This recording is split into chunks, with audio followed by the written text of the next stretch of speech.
Welcome to CFRI Cystic Fibrosis Community Voices, a video podcast series created by and for the cystic fibrosis community. Hello, and welcome to CFRI's CF Community Voices, coming to you from our home studio in Palo Alto, California. I'm Sue Landgraf, Executive Director of Cystic Fibrosis Research Incorporated, CFRI, and I'm very pleased to welcome our viewers and listeners. We have a very special program ahead, but before getting started, I want to thank our generous sponsors, Vertex Pharmaceuticals, Chiesa USA, Gilead Sciences, and Proteostasis Therapeutics. Please note that no information presented in this podcast is intended for a patient's diagnosis or treatment. We hope you enjoy the podcast. Thank you, and let's get started. Good afternoon. My name is Taylor Lewis, and I'm an exercise specialist. And I've been in the fitness industry for about 10 years now, and been working anywhere from young adults all the way to the general population, and been working with athletes ever since I got into the industry. And I shifted my importance about 3.5 years ago to working with clients with cystic fibrosis. And with all the research out there, we know strength does matter, exercise does matter, but the key with this presentation and podcast is shows how you can easily apply it so you can go in the gym tomorrow, or if you're doing an at-home workout program where you can put your own program together and start to improve on your fitness for the end goal of increasing your quality of life. So as we move forward, the couple things that we want to go over. So when we're working with clients with cystic fibrosis, we use what we call the Borg scale, or rating of perceived exertion. So once again, you can use any scale that you would like when you're doing this. This is just what we've been using when we've developed programs to work with clients. So we have an understanding of how the exercise programs actually influence and factor into their lives and how they feel afterwards, because that's going to be a key component as we move forward. So just to give you an idea of when we work with exercise and stuff like that, I want you to think about if you're going to put together your own program, or if you're thinking about what should I do, we're going to start with what we call fundamental human movements, and it's on the left side of this thing. So fundamental human movements are a push, a pull, a hinge, a squat, some type of groundwork, and what we call loaded carries. And then to the right of this is just an exercise that we've put in next to it, so you have an understanding of what we're talking about. So you can use any exercises in these categories, but this is just an idea of where we're going with this. And one thing we want to reiterate in the beginning is make sure you're cleared to work out and exercise first, and then from there, look for others for support and as you move forward. So working at this exercise thing, we're going to go through each one so you have an idea. So in the push family, we're going to talk about doing push-ups.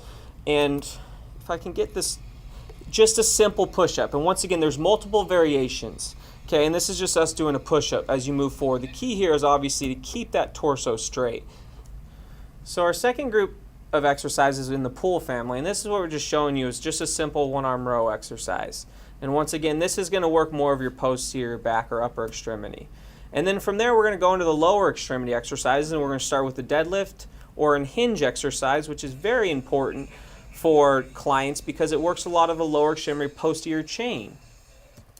And then as we move to the next one, our lower extremity is a squat, because then it's going to work a little bit more of the anterior chain. So what we're doing with these exercises is we're going to do a combination of lower and upper extremity exercises in some form of a circuit. So then we're looking for how to create density in a program so you don't need to spend as much time when you're doing these exercises.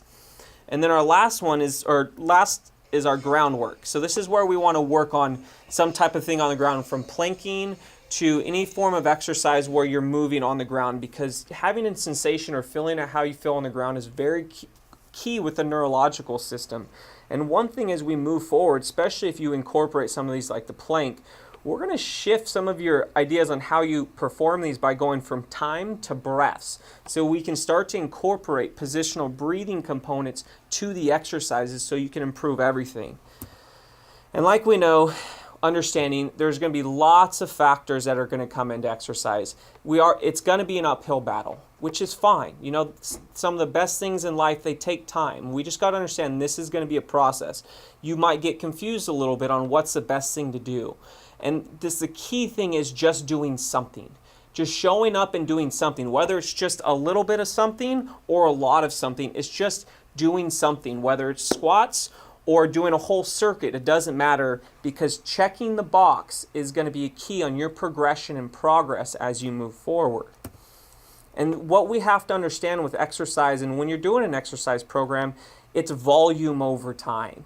So it's not how much you did today, it's how much you did over the week or over the course of a month or even over the course of 3 months. And if we can just work on checking the box each day that you work out and say, yes, I did one thing, that's awesome. Or if you did a couple, either doesn't matter, because we're just trying to improve, okay? So going into programming. So this is a 2-day program that we've put together, very simplistic, and once again, this is just giving you a general idea of where we're going with this. You can fit in any type of exercises you would like, or you can take this program and try and use it and see how it goes. So what happens is on Monday, this is for a beginner, where it's just doing 3 sets of 5 repetitions of 2 different circuits. So how it would go is you would do a goblet squat or some form of squat or lunge for 5 reps. And then without any rest in between, if you can, switch to the next exercises, the dumbbell 1-arm row, which we showed you earlier. And then this is where that breathing component I was talking about comes into play. So usually when we do some type of isometric or static position holds, we tend to do it for time. So for instance, doing a plank for 30 seconds or maybe even a minute. But we're going to try and shift the importance just in the beginner's phase to working on breaths. So when you're holding that plank position, think about doing 5 diaphragmatic breaths. So in through the nose, out through the mouth. So instead of thinking about time, what that's going to do is it's really going to engage that core that you have, because your core revolves around your spine and how you breathe. So if you can breathe in that position, you're going to truly own it. Then as you improve, just add breaths to it. So 6, 7, 8. And one thing besides engaging that core, you actually get to work on good, efficient diaphragmatic breaths. So once you've finished that plank, what you're going to do is you're just going to stand there or sit down, whatever is easiest. And before you start your next set, because you are doing 3 sets of 5 reps, you're going to just take 3 nice and easy diaphragmatic breaths. So in through the nose, as much air in, and then out through the mouth. And once you've completed the 3 and you're ready to go, you're going to move back up to those goblet squats, and then go to the rows, and then go back to the plank. And then once you've completed that, once you've completed your 3 sets, then you'll go down to your next set of circuits, which is deadlifts, push-ups, and side planks. And then you add the breaths at the end.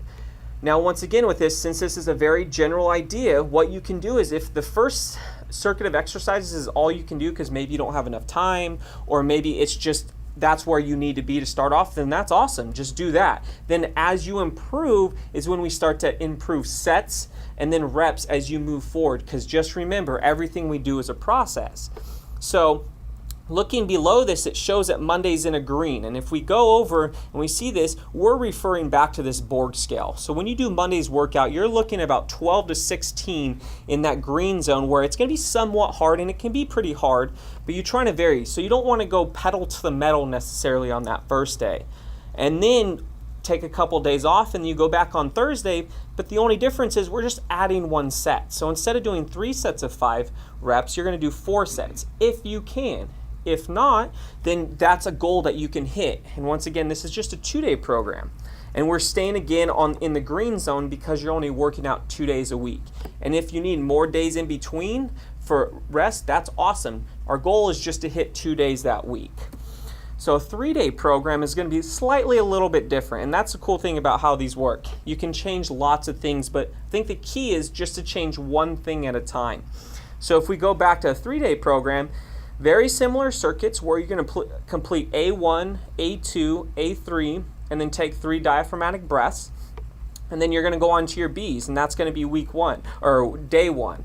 And then from there, since you're in green on Monday, if we go over to Wednesday, Wednesday is going to be the same circuit, but you're just going to lower the intensity. So what that's going to look like is instead of going in the green zone where it's going to be somewhat hard and heavy, you're just going to go fairly light, just kind of what we call greasing the grooves. You're just doing enough so you're not as sore, so then you can prepare yourself for your 3rd workout. Because I think one of the keys with training is we don't always have to live in the red zone. As long as we do repetitions over time, the process is going to be easier. So you can live on the other side in this green zone and not really push the limits, because you keep on doing more and more repetitions, and the body likes repetitions because that's how it improves. So then you'd shift to your Friday and complete it, but you're going to be in the green zone. So you're shifting from these different zones, from a really hard workout or a medium workout to a low intensity, and then just flipping back and forth. And what that does in a 3-day program, and even if you do a 4 or 5-day program, what it does is it gives you variability so you can keep on going and you're not sore the next day or 2 days later, because soreness is great to a certain extent, but it will not justify how well your workouts have gone. Okay? So when we're programming these exercises, this is something we've used over 3.5 years. It's kind of a template to see where we're at. So if you've liked what you've seen and you're like, okay, we want to start implementing stuff, but you're like, well, I'm a beginner, I'm an intermediate, or I'm an advanced, where do you think I should start? Once again, this is all recommendations, and you can start wherever you want, but with our beginners, we like to put like 3 exercises in the circuits, and we always like to back in the diaphragmatic breathing, so the 3 breaths after each circuit, and then 2 to 3 sets of each exercise, and then just 5 to 6 repetitions. And if you keep it at that, there's multiple ways that you're like, okay, this is easy. Well, one way you can make it a little bit harder is just increase the weight a little bit. So instead of changing your reps or sets necessarily, just increase the weight and see if you can increase that before your next phase of exercises where you change everything. Then intermediate, what we'd recommend is 3 exercises in the circuit, which is traditionally what we do is 3 exercises per circuit. And then instead of doing 2 to 3 sets, 3 to 4 sets, and maybe 6 to 8 repetitions. Once again, you can vary depending on how you feel, but then improve from there. And then our advanced clients, 3 exercises, once again, 4 to 5 sets, and keeping in the 6 to 8 repetition. And multiple ways to do this is increase weight.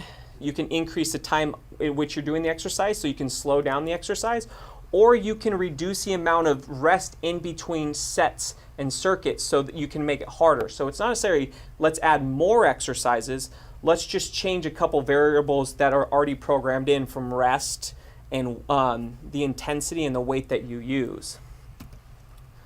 So if you like to know more, or if you are listening to this podcast, go on CFRI's website, and they have the YouTube channel and also the links to our website, cffitness.org, where we're here to help out and just give exercises and programming that you could start off with. So it gives you kind of a jump start to where you can go. And once you start to feel comfortable, the goal with this whole thing is that you can start making your workouts customized however you like, because you got the train going and stuff like that. Thank you very much for listening and watching, and you guys have a great day.